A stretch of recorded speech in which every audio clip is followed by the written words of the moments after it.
So anyway, I'll let you introduce yourself. Tell us a little bit about how long you've been betting, what are your favorite sports, kind of, just a little bit about what you do when it comes to sports betting and about yourself, and we'll just kind of take it from there.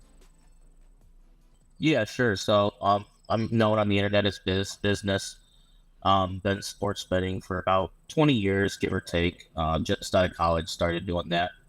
Um, Done everything from handicapping, data analytics, and done a lot of research, reading books, and just trying to learn the industry. Um, Sports has always been, a hobby of mine, and just once I found there was opportunity to make money, it really took a lot of my time and decided to really dive deep into, getting to know not only, the sports betting industry, but, um, you know, things like lines, data, research, all that stuff, just combine all my knowledge into trying to find an edge and beat the market, which is quite heavily manipulated. So it's a pretty tough game to beat. It is. It is. How long have you been betting now? For like how many years? About 20. Wow, about 20. Nice. So what's your favorite sport to bet? Um, NBA. I mean, NBA was always my favorite sport to watch as a kid. So Right. it's a pretty fast-paced game too. So just naturally, it's my favorite sport to bet as well. Yeah, yeah. I bet the NBA. I've loved betting NBA playoffs for many years. The regular season, I don't like most sports. I don't really bet honestly, usually until a good chunk into the season when I get a feel for the teams and players and trends. I've never had a tool like I have now, right, to kind of do the real analytics. It was more just learning to read the lines, kind of seeing some trends over a few days and trying to follow those. And basically, we can talk about anything honestly, but the topic for now I want to focus on is um, how do you kind of approach early season, like the NFL now we're starting week 4 versus late season, which, Major League Baseball is about over, right? So, approach attack, early season versus late season. Yeah. Um, well, I'm a bit more cautious, just like you. Early season, you have roster changes, Yeah, just a lot of variables that you don't necessarily know about at the beginning. I would say a month or so. Um, well, teams are still trying to find their identity. Players are still trying to mesh. All those things taken into consideration, especially from like a handicap perspective. Um, I think when you're trying to bet lines, at least for me, I'm trying to follow the big guys. And you kind of figure that big guys know more than you do. that's right. So Yeah. there may be a little bit more of an edge that you can find early on, just because you're not necessarily making those, um, I guess, bad decisions yourself. You're just trying to follow the guys that supposedly know what they're doing. Exactly. So let me ask you a question. Like baseball is what, 160, what, 2 or 4 games or something like that, right? And then NFL is like 17 Yeah, games. 162. 162, that's what I thought. Yeah, I was Yep. confused 162, 164 for some reason in my head. But so at what point in the baseball season do you feel like you've gotten deep enough into the year that you kind of start to see the trends or the numbers that make you feel confident to bet? Is it like, Well, when I build models, I'm yeah, trying to capture several scenarios. I like home and away. I like versus lefties and righties, and I like last 10 games. So hmm, really, for me, it's about 10, 15 games in. I feel comfortable with relatively comfortable with the data that I see. Start kind of putting my toes in the water and trying to place a few bets based off the data that I have. And obviously, the more data you get, things can, you can tweak a model, things can change. hmm, I like to measure things primarily month by month. hmm, But the lines makers will adjust accordingly. You never know. It's not necessarily like on a day by day basis, but especially in football, if you have unders start coming in hot, for a couple weeks in a row, and you see everybody start to pound unders, they're going to start to hmm. make adjustments on those lines, maybe even a point or two on the over, and eventually you're going to start to see things kind of reverse back to the mean, and you're going to start to see the unders Yeah, the hitting a corrections for lot. yeah, I 100% agree with Yeah, you. You know, or the overs hitting a lot. Yeah. for me, it's actually interesting because what I had done this year with baseballs, I was kind of focused on the NBA, and the NBA goes well into like right. So I was basically kind of ignoring baseball for the first 2 months, letting the data accumulate the numbers, and then I just basically when NBA was wrapped, I had some data for baseball, and I kind of just transitioned my mindset from NBA to baseball, and but for the way I do my analytics is, and you know what I do because probably see the videos or at least seen something on, what I do. But it's a lot of different things. My predictive model has a lot of offensive stats, pitching stats, home records, road records. It doesn't accommodate or account for the last 10 games. It does tend to read the lines, and it does have. I've really been focused on the dogs. That's something I did early in the year, but I'd have a little bit maybe broader. But I don't think I go as deep in the numbers, probably on those categories that you focus on. So a lot of different ways to attack it, obviously. But what about basically you get like I early. don't necessarily need last 10 games. Last 10 games is just what sites that I use to get my data have. Mhm. It's just for me, it's just trying to get a short term approach on how teams are doing. Since baseball is a very mechanical and streaky sport, guys can lose their edge, for 2-3 weeks in terms of hitting, pitching. Since I'd say it's the most mechanical sport there is. So that Mhm. short term, um, that short term approach weighed into your handicapping is pretty crucial, especially since the lines will typically be shifted off, you know, essentially betting psychology, and people have recency bias and will usually bet, you know, uh, over the past game or two that they remember. Mhm. Yeah, yeah. Yeah, I definitely remember the ones I lose. I can tell you that. Those are the ones that stand out. But I don't bet a lot. I bet 2 games a day, basically, on the dogs. But so anyway, I guess that's interesting. So let's talk about. So that's early season. Does it make what happens like mid season or late season at that point? Does anything change in your approach? Uh, to be honest with you, not really. I mean, there always has to be winners. There always has to be losers. There's always going to be big favorites, big dogs. The lines makers are gonna pretty much keep keep things even keeled throughout the entire season. Hmm. Yeah, there's gonna be periods of time where dogs are winning more, favorites are winning more. So a tool like Bet Gadgets, um, really good to kind of find those trends, because when you can find the trends, the trend is your friend until the end, and you can ride it until It it's corrects. not hitting anymore. But when you understand the way that those work, it's just like a stock market, and when things go up real fast, they come down real fast. That's right. So when you see, certain trends that are really, really hot, when they start to cool off, you need to Get off them. potentially go with that trend the other way. Yeah, yeah. That's identifying the change of But as direction. far as Yeah.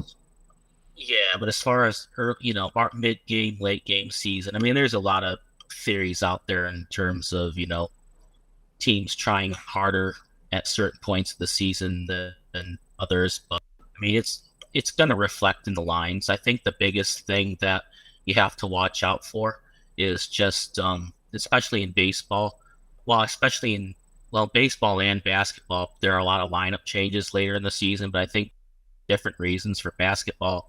There's load management. Players just sit out a lot more games than they used to, it, so it's kind of Right. hard to get that every day, or every game, same roster type deal that you get in like football and baseball.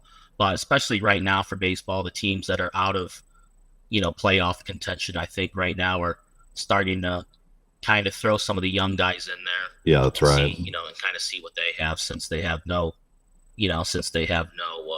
Nothing to lose. playoff hopes. Yeah, exactly. Exactly. That's interesting to me Yeah. because baseball, I don't think there's as much parity as there is like in football. Baseball, I think you kind of know for the most part the best teams in the league and the worst teams. The middle teams are kind of hard to figure out early, right? But For me personally, you get this late in the year. I when I look at the daily picks and go through the tool and look at the predictive confidence and break it down, I love having 100 plus games to to look at and have all that data and have some reference of the value of the pick. I love the word value, by the way, because you and I talked a while back, and I say that all the time. Now I kind of stole your word, which I used to call it smart betting, but it's really not smart betting. It's value betting. So I'm going to adopt your word, by the way.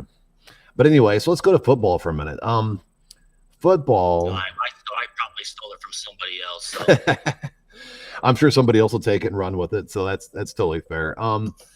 Football. How do you feel Yeah. about football then early season? Because right now we're starting week 3. I personally, you know me, right? I mean, you know me a little bit. We've talked at least once on the phone. We talk on the internet, over our Discord channel quite a bit, through different topics, a lot of topics, and I'm very adamant that football has a ton of parity. I mean, more probably parity than any sport, in my opinion.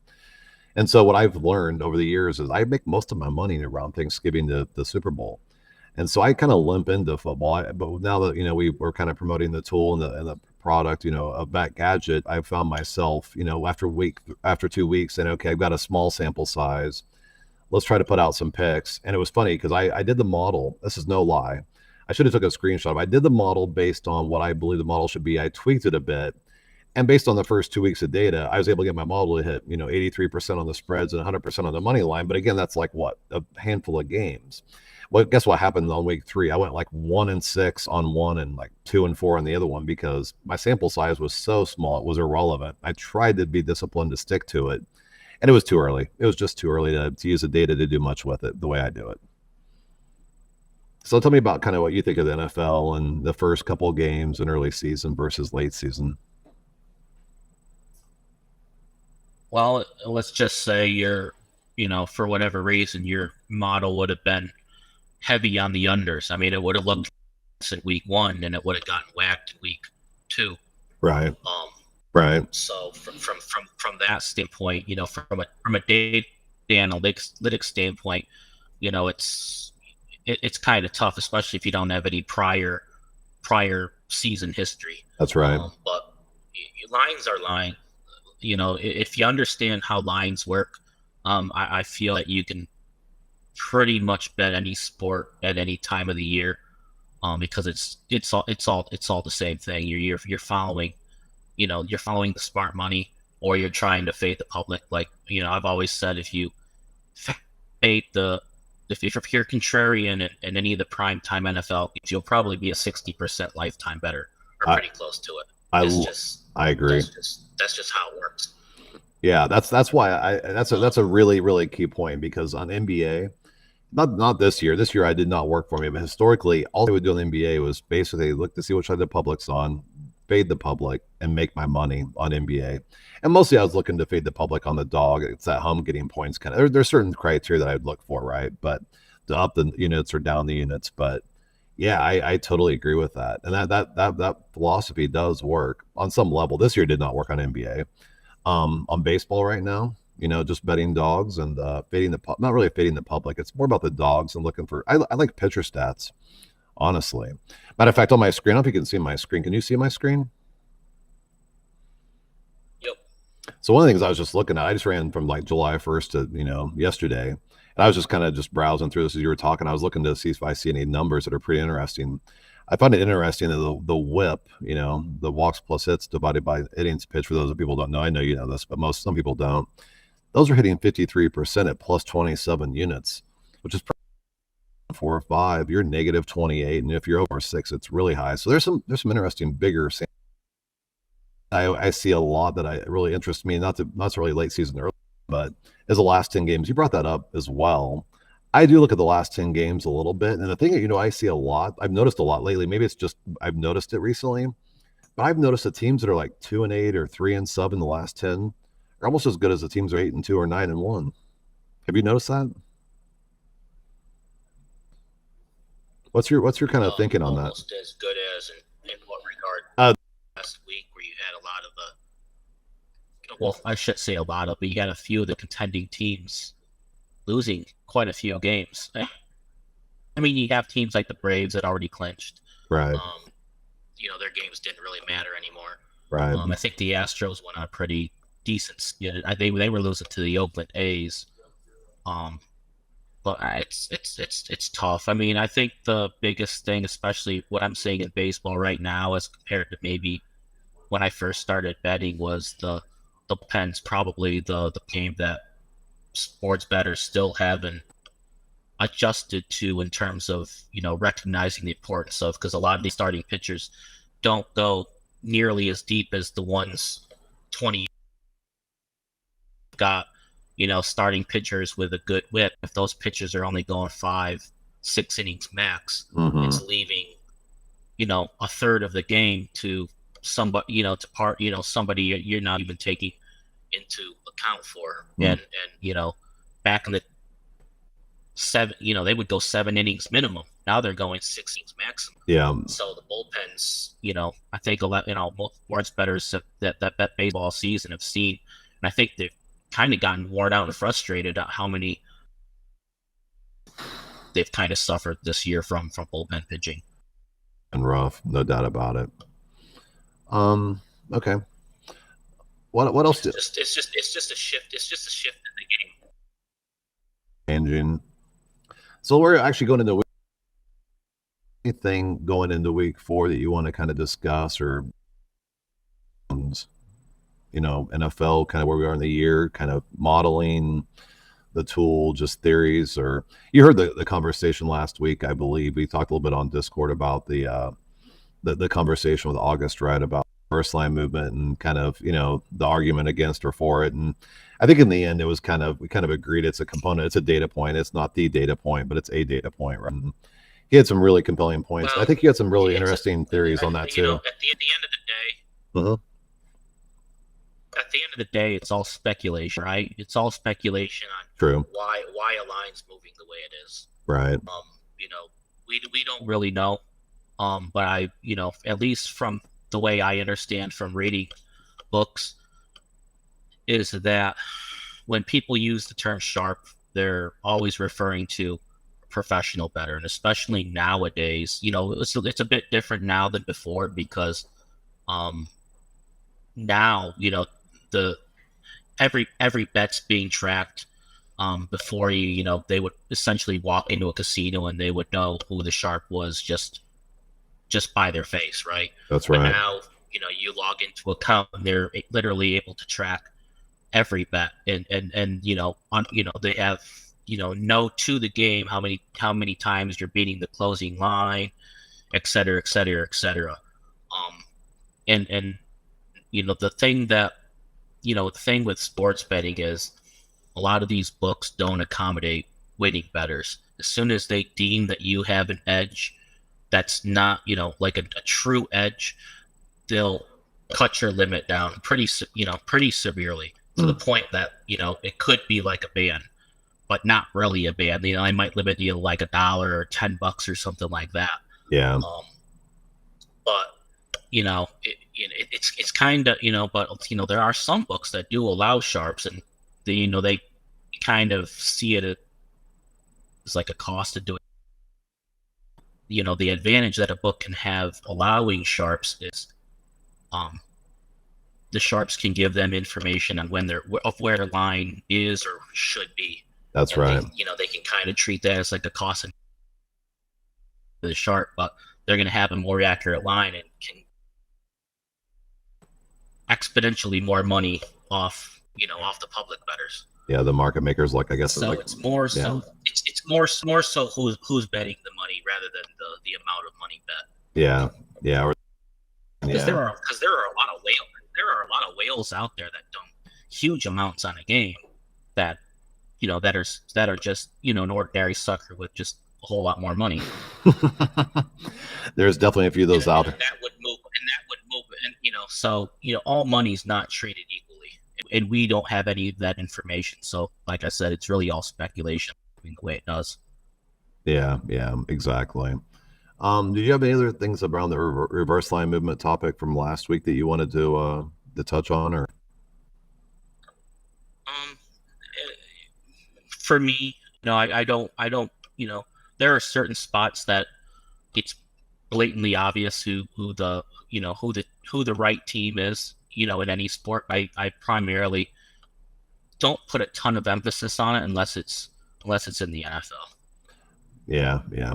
Let me ask you a question then. Here's one of the things I have a theory on, but I want to ask you first before I kind of give you my view of it. Do you when you bet on NFL, do the spread amounts have an influence on how you bet a game? Like, -1 versus -2, -6.5, -10.5. Like, do certain spread lines specifically have an impact on how? Well, I mean, the books that I've read, I think the key numbers are like 3, 6, 10. I mean, they all revolve around the denominations in which you can score, which is essentially 3, 6, 7, 10, maybe 14. And Hmm, they actually accommodate, teasers are very popular too. So that when, that's when right. lines makers are making lines, they actually accommodate for teasers as well. Interesting. Yeah. Because with a yeah, because a lot of people don't straight bet. They just will take they'll take like a 6 point, 7 point favorite and just tease them down to essentially even just pray that that team wins the game. Like I see a lot of teams that are like -10, they actually lose outright Hmm. because a lot because a lot of people also like to do those 3 team 10 point teams. Yeah, yeah. Yeah, actually, that's interesting. But we should talk about teasers in a minute. I wanted to kind of point out, I actually do when I bet NFL. I love when it's like a primetime game. Let's say Sunday night, Thursday night, Monday night. It doesn't matter, right? Give me a primetime game. Give me a team that's at home getting +1. I love the home team Yeah, plus yeah. one because the public goes, oh my God, look at this game. The better team, they think the better team's -1. There's no line to really cover, right? They get excited. And I swear to God, I've made more money betting the +1 at home than probably any other bet. I mean, with a higher confidence or percentage than anything. It's pretty remarkable. Look at the numbers on this, on like just this year. +1, hitting is 2-1, +3, 5-0. I mean, +4.5, plus Mhm. 4 to 4.5, 6-0. I mean, there is some indication, and then you get these games around +7 and 7.5. Not there's not a lot of sample size yet, but I think that theory is pretty solid. Well, another thing you should look at is those games that you have there that like the small home dog. You should actually go and look at their margin of victory, Hmm. Small home, because a lot of times the margin of victory is gonna overlap a teaser that people are taking on the favorite and say the over. So which will if you got the favorites -1, the tease would put them at +5, essentially +5. right? A lot of times they lose by more than five. That's interesting. Yeah, that's really interesting. I actually historically have bet teasers late in the year. Not in the playoffs, not that late, but late in the regular season when teams are pretty much, it almost feels like they're playing for draft picks, where in the draft to get. It's almost like some teams almost punt the season. I'm not saying they do, but I can tell you, I don't do teasers at all, hardly ever, until like maybe weeks 15, 14, 15, 16. There's about a 3 week window where I've done it and done very well at it. I tried it in the playoffs. It doesn't work as well in the playoffs, so I don't do that anymore. But I don't do a lot of teasers. Do you do teasers Well, much? tough. Yeah, Teasers are tough because the average bettor just uses it because they want to feel more comfortable about their bet, but strategically they have no idea how they should properly be used. I mean, they go 2-0 on a teaser, but they would have just covered the spread, the normal spread, if they just would have bet the game straight. So they're essentially adding an extra leg, taking on more risk just for that feeling of being safe. Where a lot of times that that 6 points either doesn't save them, or they don't need them. So really, they're just that's taking on an extra game for no reason. yeah, yeah. I totally agree with you on that. That's a really good point. Let's talk about NBA. NBA is coming up. When does the NBA start this year? Probably end of October, I believe. Is that right? Right on Halloween, basically. Something, something like that. So what do you do to prep for NBA? I mean, do you do NHL, by the way? I'm going.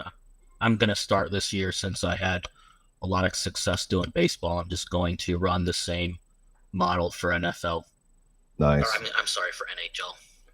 I'm kind of in the same boat. I've never bet on a hockey game in my life. I'm going to use a tool. I'm going to take the same approach I did with baseball. I'm going to wait about a month, get some data, understand the model, try to build a model. I'll probably go in with very small units in terms of to start, kind of get a feel for it. And if I get a little momentum, I'm going to probably, accelerate my bets a bit and kind of see how it plays out. But let's get back to NBA because I love NBA. I'm like you. I used to play basketball growing up, so not that everybody played basketball growing up, but anyway, point is, so what do you do to kind of prep? Do you even watch preseason? Does there any value in that? Do you look? I mean, there's some trades going on now too, right? But what do you do? Never watched preseason. Yeah, do you watch preseason sport NFL? Nope. Yeah, I'm the same way. Nope. Especially now that I don't handicap, I don't really. The only watching that I do is essentially watching games that I have money on.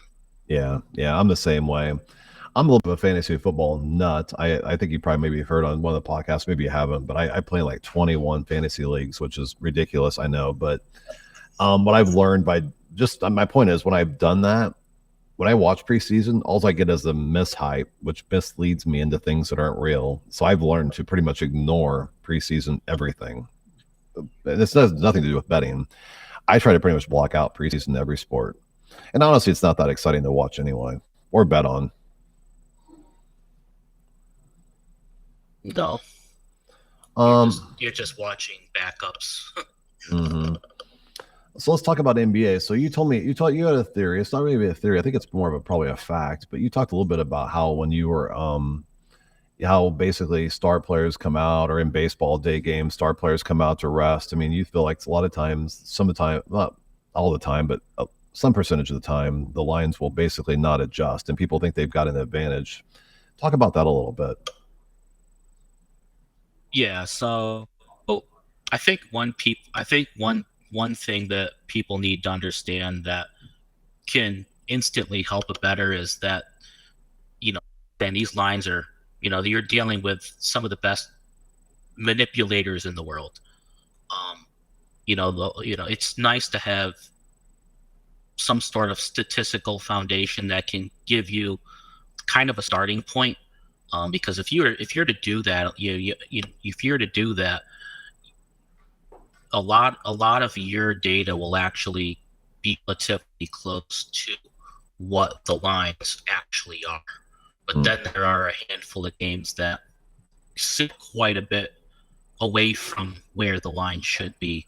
And those are typically the games that are heavily manipulated for whatever reason, because they've got way more information than we do. Usually it's like some sort of motivation angle. It usually relies around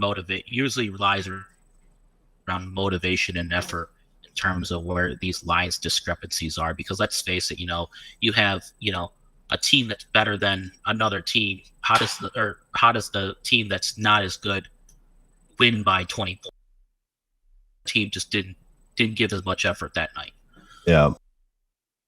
So that's just where I start.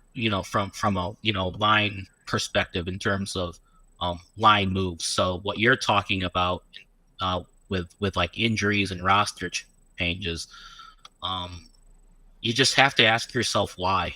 Because that NBA, they might follow like RotoWire, so they're seeing when they announce players out, especially if they're doing like fantasy. When a player is announced out, what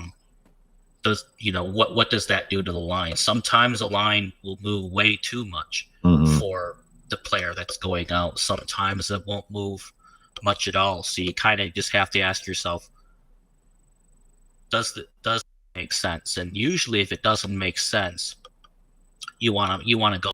It's just like, if it looks too good to be true, it usually is. And especially at the NBA, when you have a lot of these guys load managing and making late game or late decisions, like 10-15 minutes before tip off, and the line barely moves like a John Moran, you should probably be taking the Grizzlies. I like John Morant because actually. because everybody's gonna be against it. Everybody's gonna be against them. I love the theory. I think it's a sound theory. I'm gonna actually pay attention to that during the NBA this year. I really will. Oh, yeah, you'll that's you that's you there can be a lot of money, and that's kind of where knowing the sport comes into play. You know what players make a true impact and which don't. Some players that are even all stars don't from a winning perspective, don't make nearly as big of an impact as you think they do. They just fill up stat sheets. No, I totally get Plus, that. when star players go out harder, pick up their, kind of pick up their slack. Mm. Yeah, I can see that. That happens in a lot of sports. I mean, I think that's an interesting thing. And matter of fact, if it's as sound as you say it is, and I'm going to pay attention to it and actually bet accordingly, I might have to put you on my Christmas card list. Yeah, yeah. Well, I have, one of my buddies is, I mean, he's way better than me at spotting those angles, and they seem to happen. I mean, there's always there's guys going out every day, so I mean, these lines seem to pop up at least a few times a week. Yeah. So when you were handicapping, what was the sport you handicapped at the NBA? I used to. I mean, I was pretty big on covers at one point in the NBA, but I tried. I was getting so many comments on my posts. My plays were getting lost within the forum, so I was trying to bring my following to Twitter. And as soon as I posted my Twitter handle, covers banned me. Oh, geez, for trying to take their.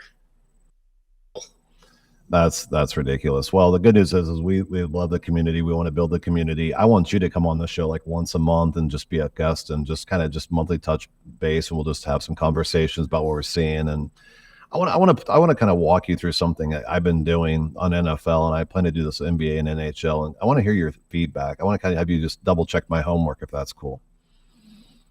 So, is that cool? Yeah. So here's what I did on NBA. I was like, okay, we're 2 weeks into the year. This is 2 weeks into the year. We have 2 weeks of data points. I sat down. I said, okay, I'm going to build a model. So how do I build a model? I literally went in. I built a model with one gadget, one category, which was home and away, and I'll show you what I built. Just for entertainment, I basically put in a win percentage. It has a little bit of a bell curve. Obviously, if you have a negative 10% or below, which 2 weeks, it's not going to be in that range, but you get the point. And it kind of goes up and bell curve. This is more just a hockey stick. Basically, 90%. So I basically gave them a lot of points for their win percentage. Very simple model, nothing much to it on here, right? The point I'm making is I'll make my point as I go through this. My computer will keep up with me. Then I said, okay, what happens when I add the team stats?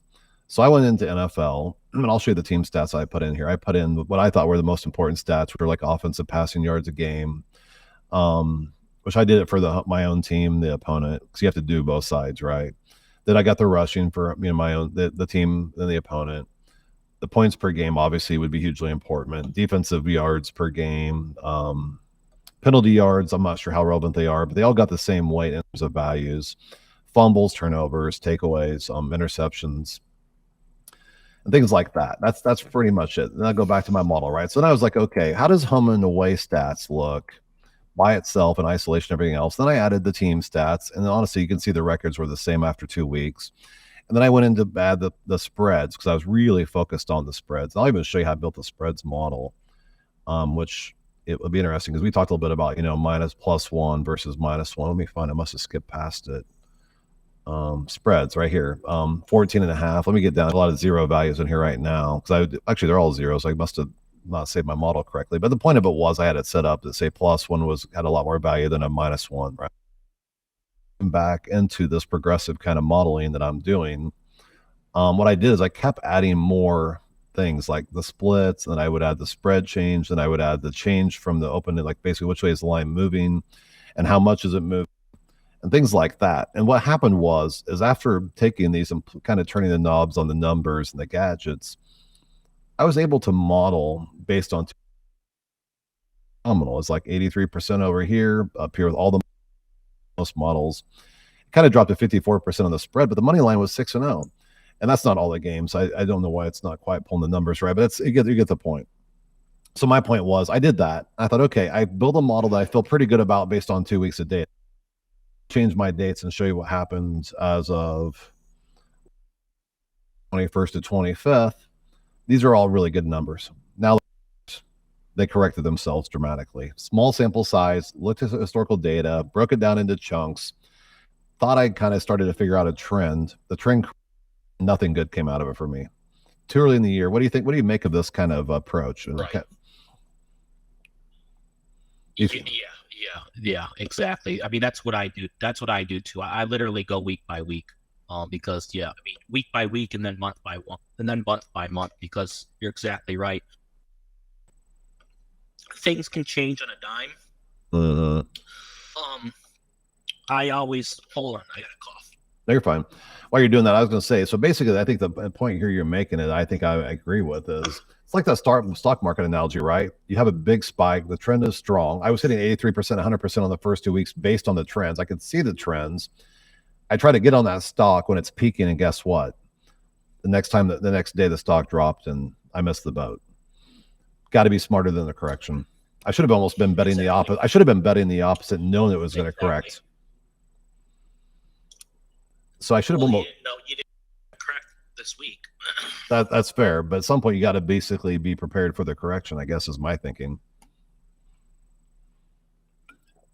Question is, what do you? I mean, okay. I mean, that's the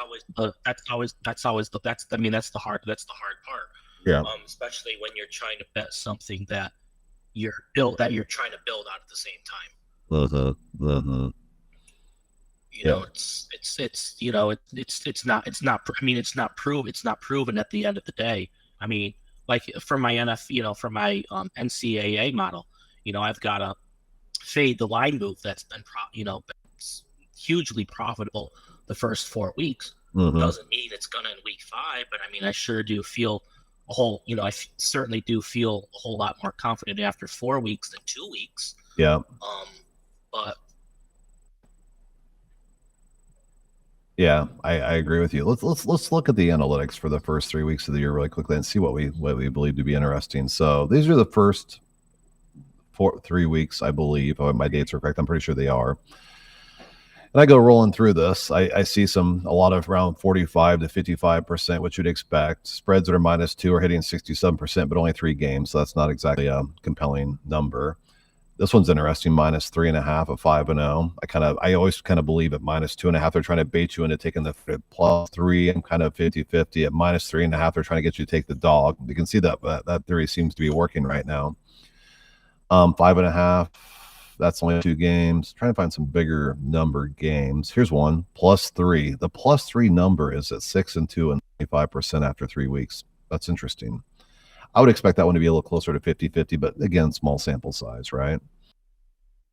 I love the +4 to 4.5. I'm surprised by that one. I would expect that to be, expect them to want to encourage the bettor to take the dog, getting the 1. At the end of the day, it's new. It's a new season for the lines makers too.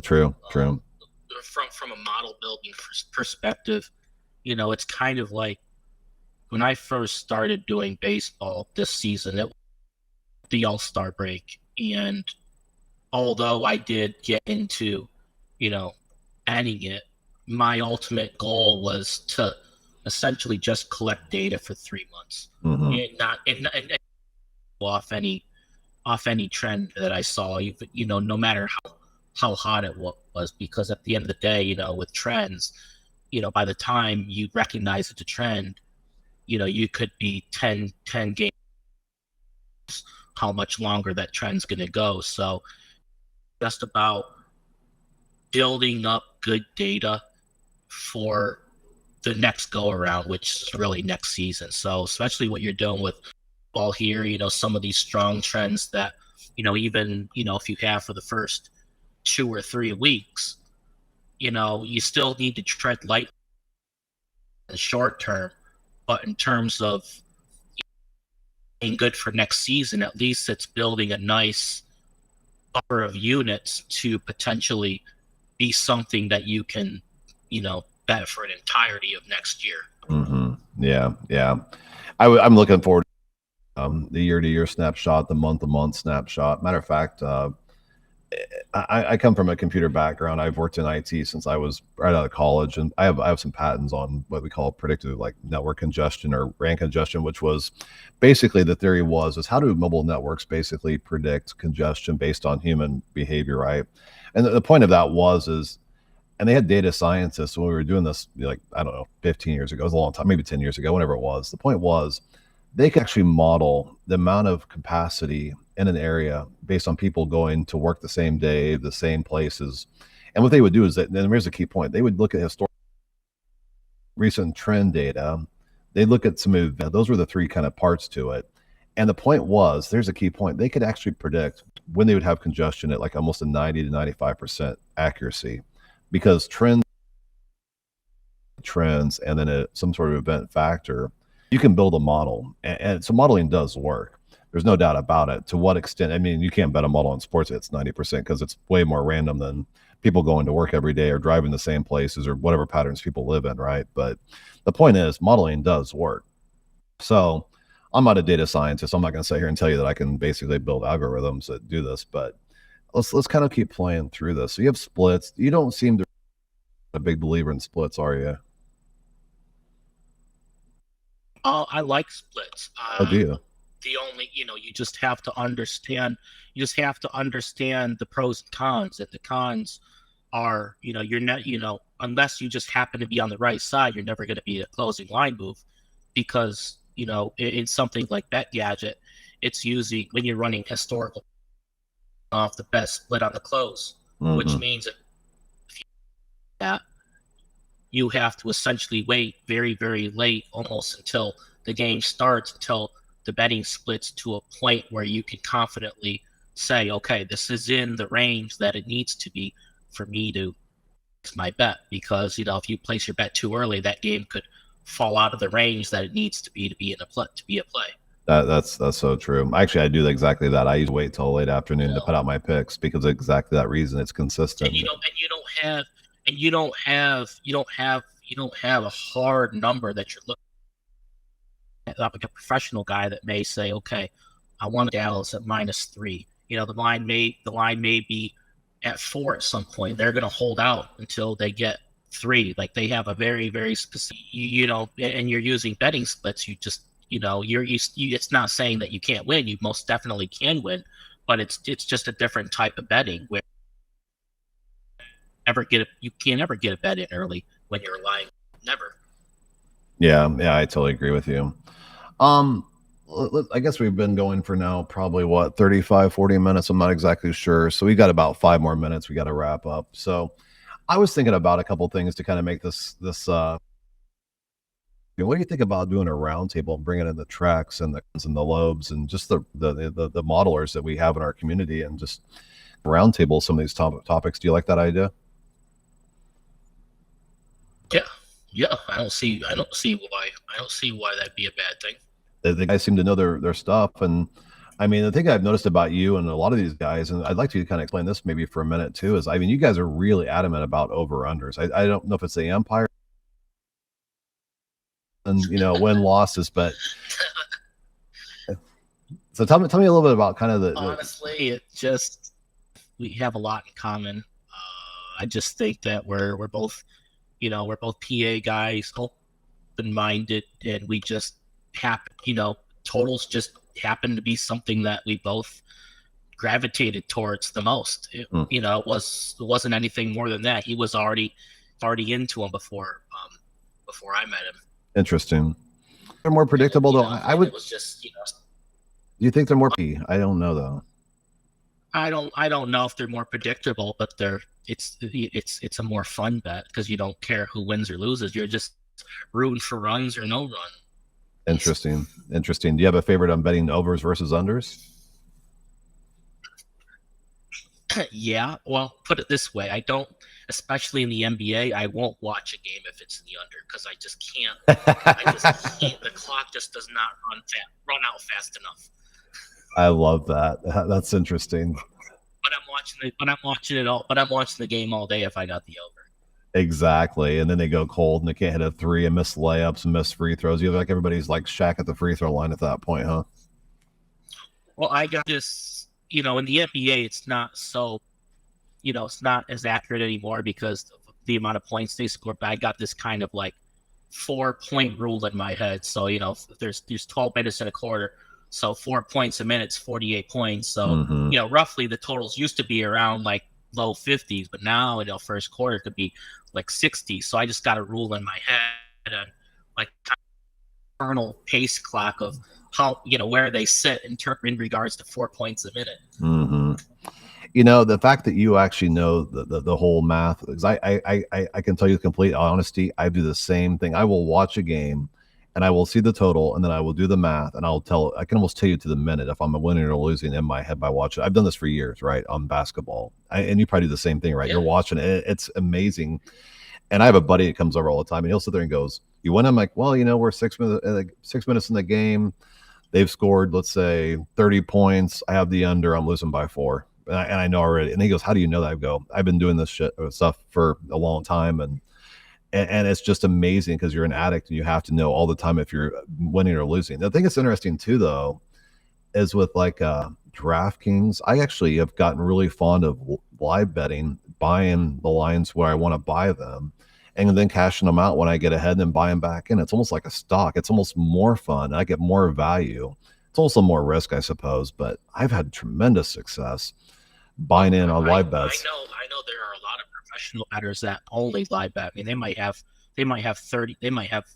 20, 30 live bets on the same game, and essentially they're so good at the, not only judging momentum, but just their numbers in general are so solid. I mean, they can essentially be they can essentially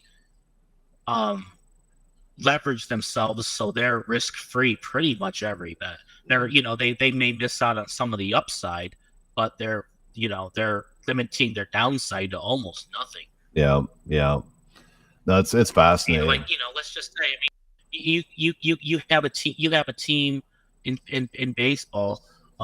Let's just say you're betting $100 a unit and you got them at like minus 130, and they're up and they're up by like 5-6 runs. How are you not going to, and the other team's like plus 900, how are you not going to throw something on that plus 900? I do it all the time.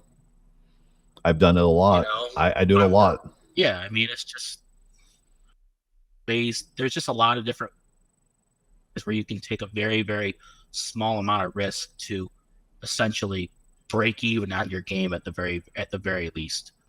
I do that a lot. I've done it a lot. Actually, matter of fact, in baseball, I'm not lying. I can find the game. I took a screenshot of this. I had a game probably 2 months ago where I bet a dog and they got way ahead in like the third inning. And so like I had the favorite at like plus, I think it was like 1,100. So I put like, this was $100 bet initially, right? So I put like $10 on I think it was the White Sox and the Angels, as I remember.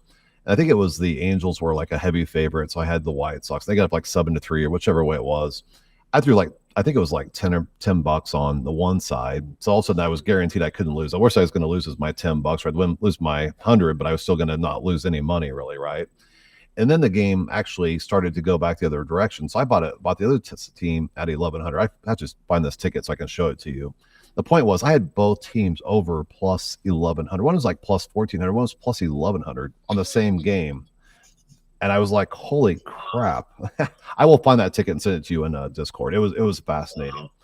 It was just pure, and I don't do this a lot. I do it, but I don't usually bet both sides. Usually it's like I have a bet, I kind of hedge it with a bet, like maybe 10%. No, I can't lose. It's kind of the point you were making. That's typically what I would do.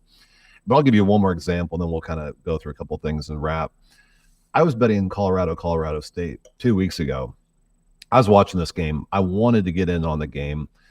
But it was third quarter. I love to wait till like the third quarter on football to get in on a game because I get half the game to see. I can kind of see what's going on. I get a feel and I can kind of see value and I get into the right price, right? And so Colorado State was down 8 points in the third quarter to Colorado. And I was like, man, I think they're going to come back. I think they might even get a little bit ahead. I threw $165 on Colorado State. They literally, after that point, went up.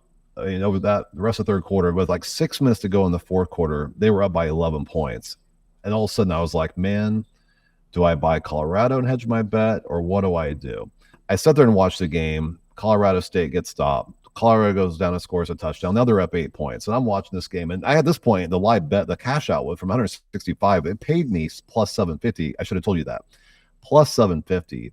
So my cash out was like $13.95 on 165 bet. I had like $1,300 on $165 bet. So I'm up like $1,100 or something on the live bet, the cash out. I didn't cash out immediately. They got stopped. Colorado scores a field goal. They're down 8. Kicked it back to Colorado State. Colorado State, basically at this point, with 6 minutes to go, I'm like, I still don't feel good about this bet. I still feel like they're going to get stopped. It's going to be a struggle. And you know how much I love Colorado, right? So they get to 3rd and 10, and my bet's down to like, I think it was like $1,090. I'm still plus $900 on a $165 bet. I cashed out. Guess what happened? You know what happened, right? Colorado went down, tied it up, and won in overtime. I would have got nothing, but I was willing to walk away just because I bought in with value and I got out before I took the risk. And I love that. There's so much value in live betting. We should have a whole conversation, a roundtable about live betting sometime. Yeah, I mean, I actually don't. Actually, I'm actually not a live better at all. Really? I'm too lazy for it. A lot of times I'll just place a bet, go lay in bed. Yeah. Just give me access to your account, man. I'll live bet for you. I'm kidding. All right, let's go ahead and wrap up. NBA is great for that. Is it? I haven't really bet NBA, but the thing about live betting is it swings both ways all the time. You can even football. You get 2 good teams. They go back, they go forth, they go back, they get forth. You get ahead of that curve of going back and forth. You're just buying and selling in front of it. You can get paid over and over. Yeah. So there's value. The NBA is the ultimate game of runs. It is. It's a streaky game, and people get hot during games. One player can make a streak. I look at the what's this guy Butler from Miami. Jesus, that guy in the playoffs was a one-man army. A couple games, he had 55 points in one game and just carried him. I could not believe that game. You know the game I'm talking about where he went off for like 50 some points. He was their only player. But it was still amazing to watch one guy just light it up. I mean, one guy can carry a team and make things happen for your betting. So. Anyway, let's go ahead and wrap up, my friend. It's a pleasure talking to you. It's always a pleasure talking to you. You know a lot about what we do, and you obviously know what you're talking about, which makes us an easy conversation. So I want to say thank you. We'll do it again, okay? Yeah, sounds good. Awesome. All right. Well, you have a good night, and I will be in touch, and thank you for the time. You too. Catch you on disc. All right, man. Talk to you. Bye.